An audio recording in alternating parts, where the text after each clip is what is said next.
Hello everyone. Now in this session we are going to discuss a very important part from the flower, which is gynoecium. Now gynoecium we already have seen in the structure of flower. Now today we will discuss the gynoecium in detail. So as we all know, gynoecium is the female reproductive part from the flower. So it is the female reproductive part from the flower. Alright? Okay. And at the same time, it is a innermost wall from the flower. Like if you draw the structure of flower like this is the thalamus, then these are the, this is the calyx, these are the petals, this is the androecium, and innermost wall should be the gynoecium. Okay, so now here we already have seen in terms of calyx, corolla, androecium structure. Now today we'll deal with the structure of gynoecium. Now see, as we can see here, gynoecium is the innermost part of the flower. So you should always remember it's the innermost wall of the flower. It's a you can say it's a female reproductive part from the flower, and it is also called as essential wall of the flower. Like we have seen already, this is the gynoecium and this is the androecium. So this is the male reproductive part that we already have seen. Gynoecium is the female reproductive part. Now see, these two walls are called as essential walls. These two walls are called as essential walls. Walls matlab part. Now why? Because they directly take part in the process of you can say reproduction or fertilization. Okay. So this is the typical structure of flower. It's a female reproductive part. Now we have to understand this structure in detail. So I'll just erase the remaining part, or I'll draw the separate, I would say. I will draw the separate gynoecium structure. So now see here, it's a very common example. I'm drawing here, this is the example of hibiscus, China rose.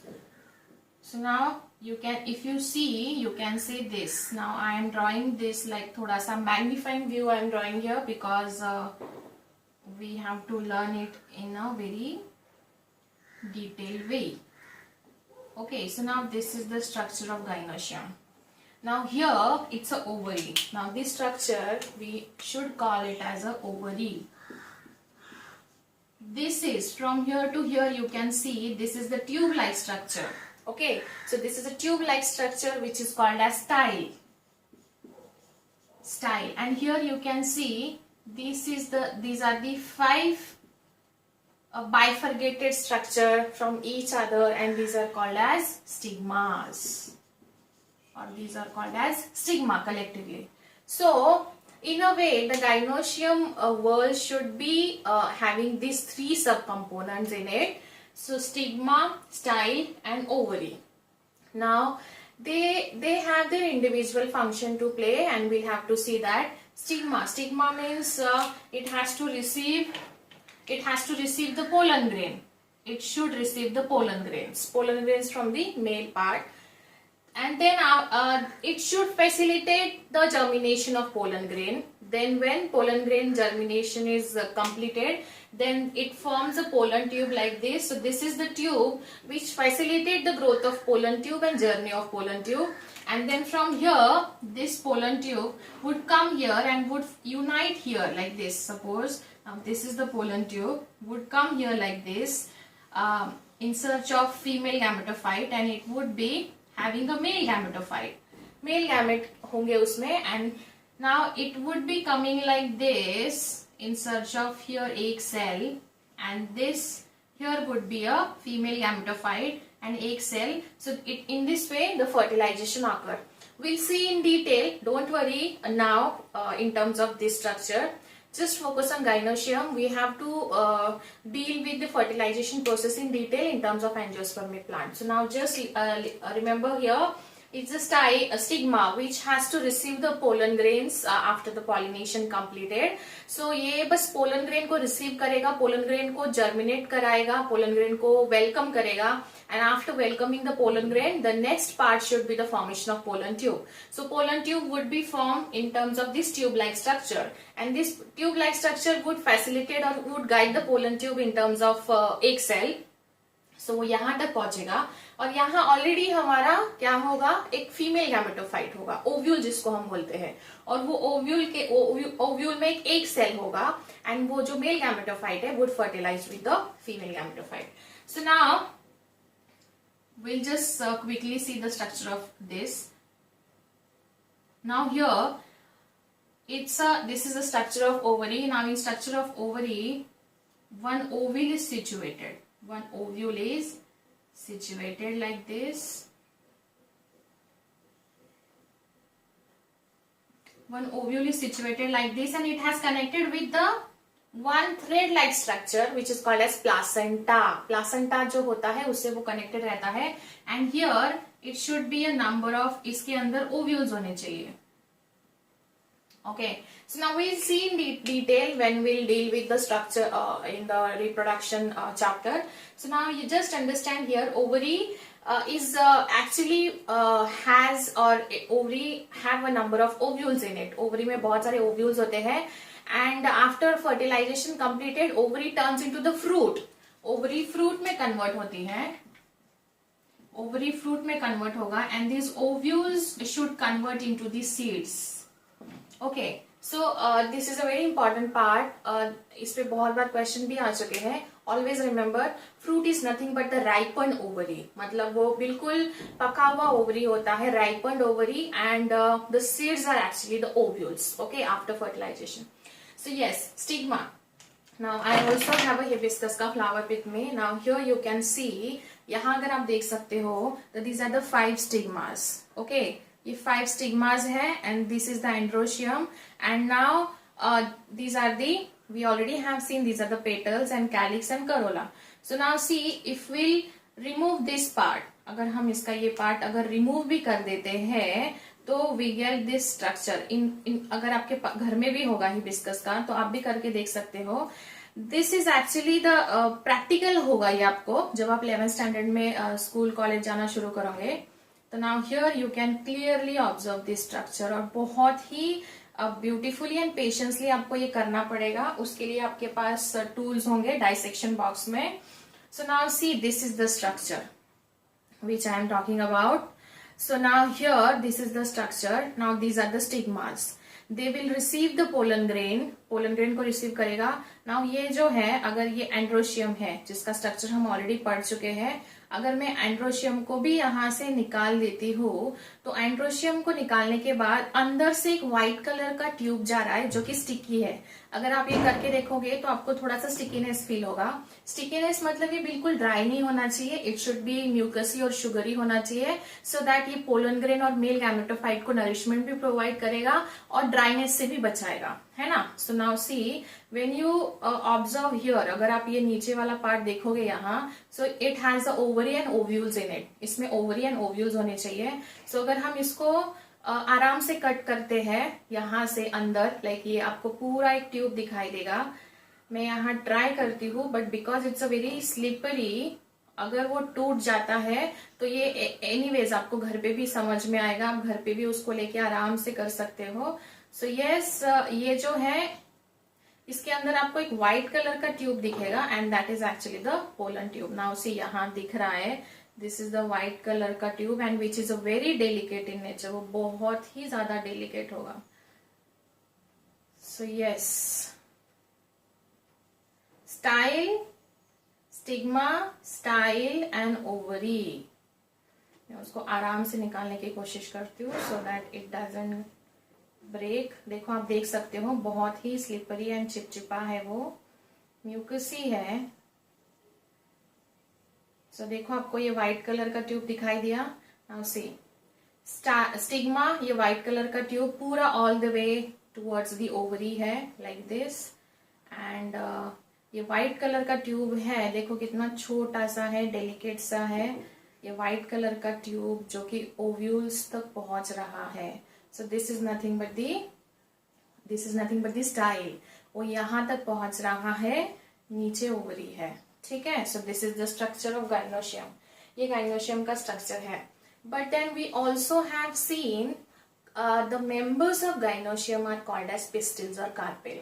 है ना. हमने ये भी पढ़ा है, इसके जो members होते हैं they are called as pistils और कार्पेल. ये जो स्ट्रक्चर मैंने अभी ड्रॉ किया था वो बिल्कुल ऐसा ही था. अगर मैं यहाँ इसको बोर्ड पे ऐसा प्लेस कर देती हूँ तो भी आप यहाँ देख सकते हो, ये स्टिग्मा है, this is the style and नीचे ओवरी है. ठीक है. आप ऐसा किसी भी फ्लावर का लेके ऑब्जर्व कर सकते हो, आपको ऐसा ही स्ट्रक्चर एक्सपेक्टेड है ऑब्जर्व होना.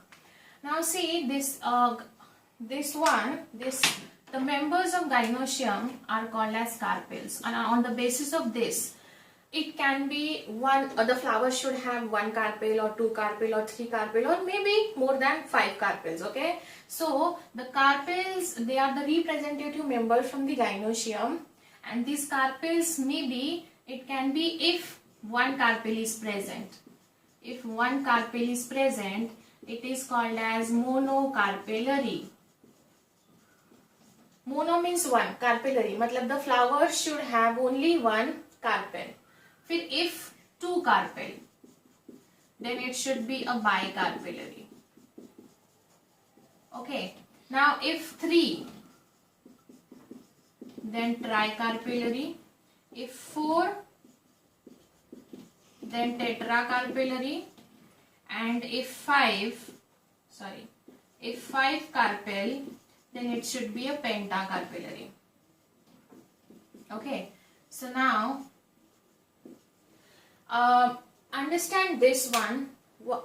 ये देखने को इजी लग रहा है लेकिन आपको इसके एग्जांपल्स के साथ लर्न करना है. One carpel is present. So इसका एग्जांपल मैं आपको बता देती हूँ, इसमें से मैं आपको होमवर्क भी देने वाली हूँ. सो मोनोकार्पेलरी, मोनो मीन्स इसका एग्जांपल है mango, Mangifera indica and coconut, कोकस nucifera.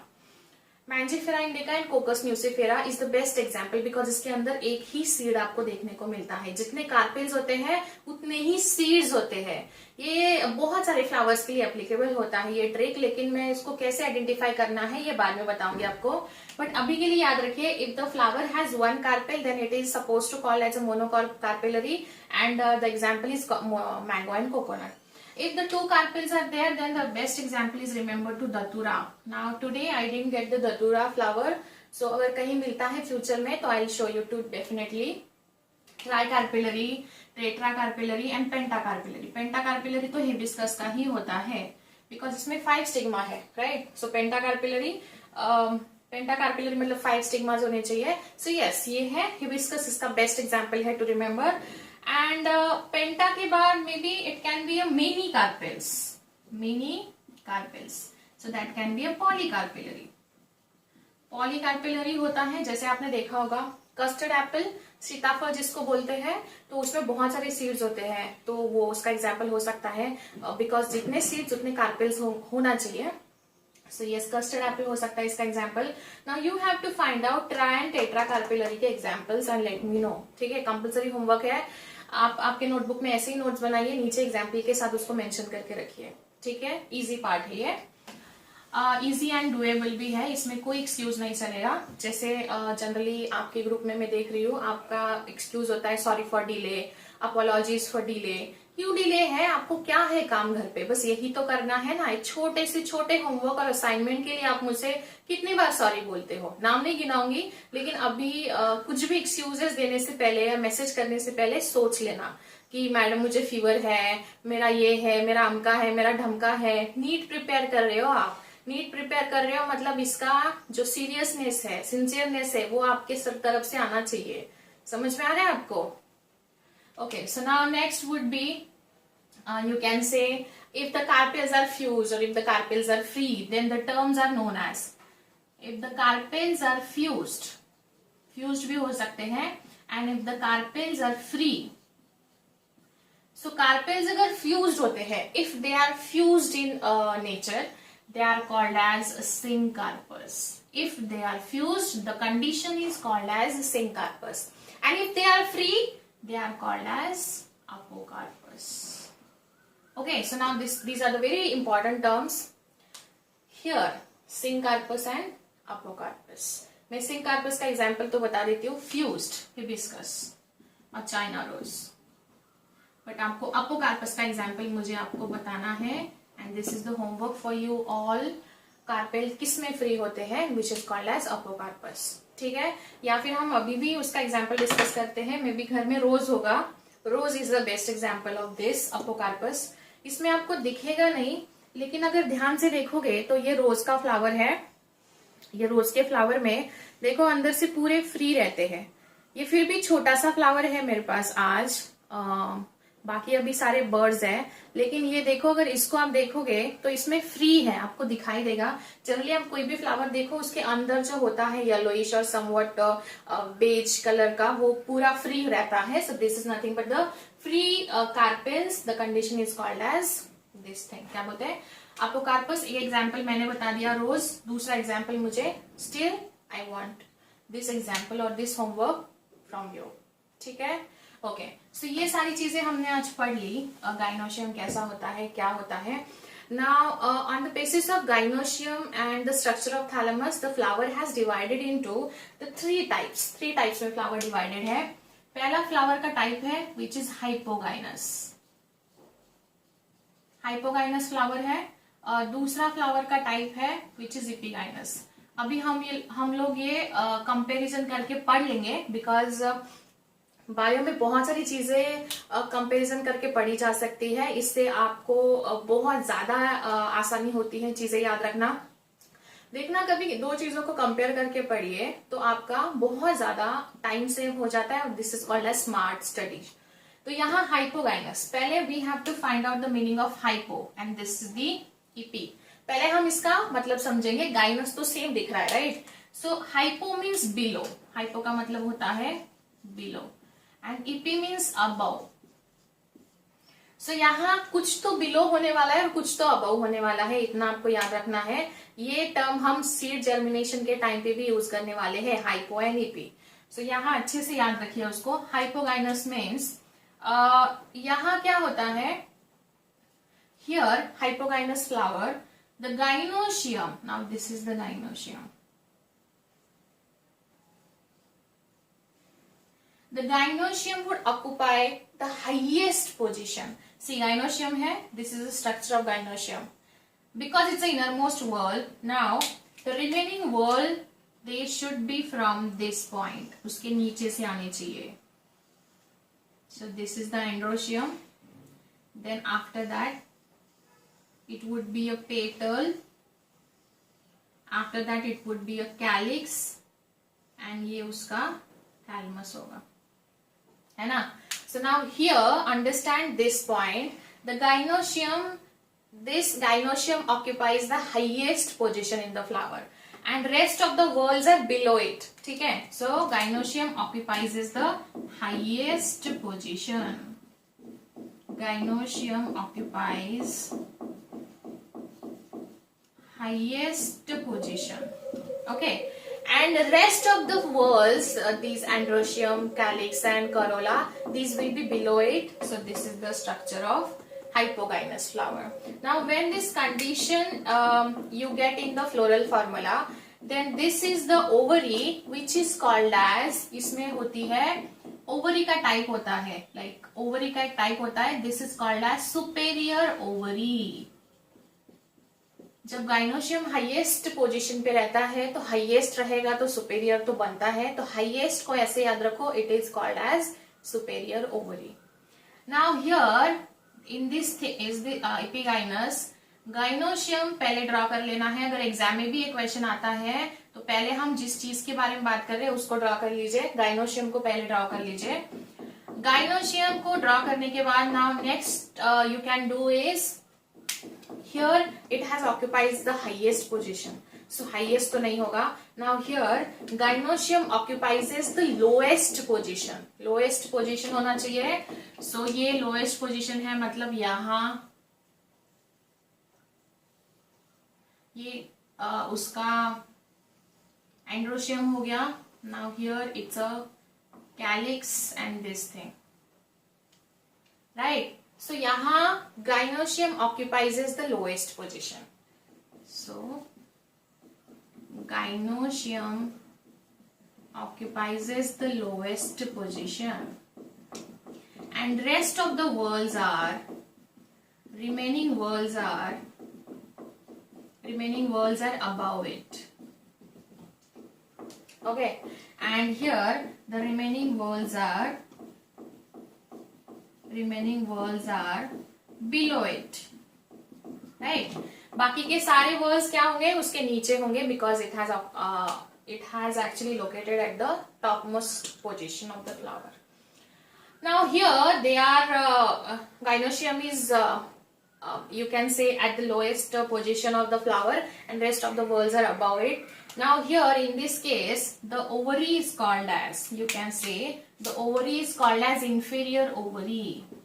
The ovary is called as inferior ovary. Because inferior मतलब वो नीचे जा चुका है. So it is suppose to be the inferior one. सबसे नीचे वाला पोजीशन लिया है उसने. सो याद रखो, सबसे ऊपर वाला सुपेरियर, सबसे नीचे वाला इंफीरियर ओवरी होगा.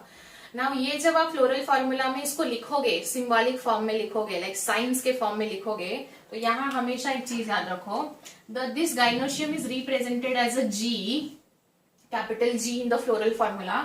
यहाँ हम जी तो लिखेंगे, यहां भी लिखेंगे कैपिटल जी, बिकॉज गाइनोशियम पूरा वर्ड नहीं लिखना है, only G. Gynoecium is represented as G in the you can say floral formula. G लिखना है, लेकिन सुपेरियर एंड इंफीरियर ओवरी के लिए दोनों के लिए साइंस अलग है. याद रखिए, सुपेरियर ओवरी मतलब नीचे लाइन करना है आपको, नीचे अंडरलाइन करना है. सुपेरियर है मतलब ऐसा नहीं है सुपेरियर मतलब टॉप पे चला जाएगा ऊपर. सुपेरियर है बट उल्टा सुपेरियर है, नीचे अंडरलाइन होगा. और इंफीरियर मतलब ऊपर अंडरलाइन होता है. मतलब बच्चे जनरली यहाँ कंफ्यूजन क्रिएट करते हैं. सुपेरियर मतलब सर पे होना चाहिए, लेकिन याद रखो सुपेरियर है लेकिन उल्टा है, नीचे है. सुपेरियर है but this is down to earth, ऐसे याद रख सकते हो. मतलब उसके पास बहुत ज्यादा, यू कैन बोलते हैं ना हम, हाईएस्ट पोजीशन पे है, बहुत सारी चीजें हैं, बट फिर भी डाउन टू अर्थ है, जनरली हम ये बोलते हैं. सो यस, ऐसे याद रख सकते हो. ये सुपेरियर है बट स्टिल उसका कुछ एटीट्यूड नहीं है, this is down to earth, ऐसे याद रख सकते हो. सी, अभी आपको मे बी ये फनी लग रहा होगा, बट यही चीजें जब आप एग्जाम में क्वेश्चन सॉल्व करते हो, यही फनी चीजें और यही ट्रिक लगा के पढ़ी हुई चीजें आपको बहुत ज्यादा अच्छे से याद रहती है. तो यस, ये एनसीईआरटी में इसके एग्जाम्पल्स के साथ दिया हुआ है. सो ये आपको पढ़ना है. Again you all will tell me the examples of this. Like for example, superior like hypogynous flower का example आप यहाँ लिख सकते हो. This is the, like you can say, brinjal, mustard, China rose or hibiscus. These are the examples of hypogynous flower. Epigynous flower के example है maybe you can say guava or cucumber. These are the examples of this thing. ये flower के types भी है and gynoecium कहाँ उसके according located है ये भी है, इसलिए मैंने गाइनोशियम के टर्म में इसको आपको पढ़ाया यहाँ गाइनोशियम में. सो यहाँ गाइनोशियम हाईएस्ट पोजीशन पे था, वहां गाइनोशियम लोएस्ट पोजीशन पे है. And here I have also like return the signs which will be we are using in the floral formula. ठीक है. Okay, now one more thing I would like to add up here. If this thing is syncarpous. Syncarpous मतलब अभी हमने देखा, सिंकार्पस मतलब बताओ जल्दी से क्या होता है. सिंकार्पस मतलब fused carpel. If there is a condition syncarpous, then syncarpous को we have to put a bracket around it. Syncarpous मतलब फ्यूज्ड कार्पेल्स. फ्यूज्ड को हमेशा याद रखो, आपको ब्रैकेट पुट करना है फ्लोरल फॉर्मूला में. And if they are apocarpous, if they are apocarpus मतलब they are free, so you don't have to put a bracket around it. So this is the bracket. Actually it's represented as a syncarpus condition. And if it has like it doesn't have any kind of bracket, then it means it's a apocarpus condition. ठीक है. syncarpus के लिए आपको bracket लिखना पड़ेगा and यहाँ इसके लिए कोई ब्रैकेट, फ्री के लिए कोई ब्रैकेट नहीं है. फ्री को हम पकड़ के नहीं रख सकते हैं. फ्री ऑलरेडी उसके नाम में उसका मतलब है it should be a free in nature. But syncarpous मतलब फ्यूज्ड है, तो फ्यूज्ड के लिए हमको कुछ ना कुछ चीजें उसके आसपास रखनी पड़ेगी एंड यहाँ फ्लोरल फॉर्मूला में हम ब्रैकेट रखते हैं. ठीक है, ओके। सो ये 2 फ्लावर्स हो गए। Now next flower is a perigynous one. So now the third type of flower is perigynous. Peri मतलब at the rim or in the middle condition. Peri मतलब क्या होता है? At the rim. यहाँ क्या होता है? The gynoecium is here and the thalamus is like this. Thalamus ऐसा होगा, तो वो दोनों भी when the gynoecium is in the middle position, when the gynoecium is in the middle position, यहाँ ये gynoecium middle position में रहेगा, and this thalamus is present at the rim of the gynoecium, मतलब बीच में आ जाता है। so यहाँ से दूसरे whorls शुरू हो जाएंगे। ये क्या होगा? एंड्रोशियम होगा, फिर ये उसका you can say, ठीक है। so क्या है, अभी यहाँ मैंने क्या ड्रॉ किया है? सो ये जो है गाइनोशियम ना ही ऊपर है ना ही नीचे है, it is in the middle situation, and because उसका वो जो थैलेमस है वो रिम शेप का हो चुका है, हाफ सी और कप शेप का हो चुका है, इसीलिए वो यहां तक पहुंच गया है। यहां तक पहुंच गया है तो नाउ यहां से बहुत सारे वर्ल्स आए हैं, like these are the whorls. So यहाँ वो at the peripheral part, peripheral मतलब पेरीफेरी भी नहीं बोल सकते आप, यहाँ at the middle part you can say, middle part में होता है। एंड ये जो एग्जाम्पल है इसका बहुत अच्छा डायग्राम एनसीईआरटी में भी दिया है, आप वो भी देखोगे तो भी आपको इजीली समझ में आ जाएगा। इसका बेस्ट एग्जाम्पल है sunflower. Sunflower is the best example for the perigynous. Perigynous मतलब gynoecium and at the rim of the thalamus, gynoecium is thalamus is like a rim structure, and gynoecium occupies the middle position, and at the same time because of the thalamus is a rim rim shape, it has another whorls all together on the same line. So वो same line पे यहाँ आप देख सकते हो, this called as perigynous flower. Okay, so ये आपको अगर बहुत सारे फ्लावर्स जैसे पेरिगाइनस हो गया, पेरिगाइनस या हाइपोगाइनस, ये फ्लावर अगर आपको कभी दिखे तो इसको ऑब्जर्व करना। सी बॉटनी बहुत इजी होता है, it is not a difficult, because हम डे टू डे लाइफ में इसकी चीजें और ये चीजें हम ऑब्जर्व कर सकते हैं। सो अभी से दिमाग में फिट मत करिए कि बहुत डिफिकल्ट है, ऐसा है वैसा है। 200%, 500% ट्राई करिए एंड फिर अगर गिव अप करना है तो करिए, लेकिन शुरू में ही ऐसा गिव अप मत करिए। बहुत इजी है एंड मॉर्फोलॉजी से 2 से 3 क्वेश्चंस नीट में आते हैं, ठीक है। सो यस, आज हमने गाइनोशियम पढ़ा। It was all about the structure of gynoecium, and we demonstrated the structure of gynoecium also. This is the structure, and on the basis of this thing, location of gynoecium and thalamus, we also have discussed the 3 types of flowers in this session. Okay, so if any doubt, let me know, and homework मुझे class के बाद तुरंत चाहिए। So yes, in next session we are also going to deal with this gynoecium का structure, but then we'll deal with the placentation. Okay, so see you in next session and we'll deal with the placentation. Okay, thank you.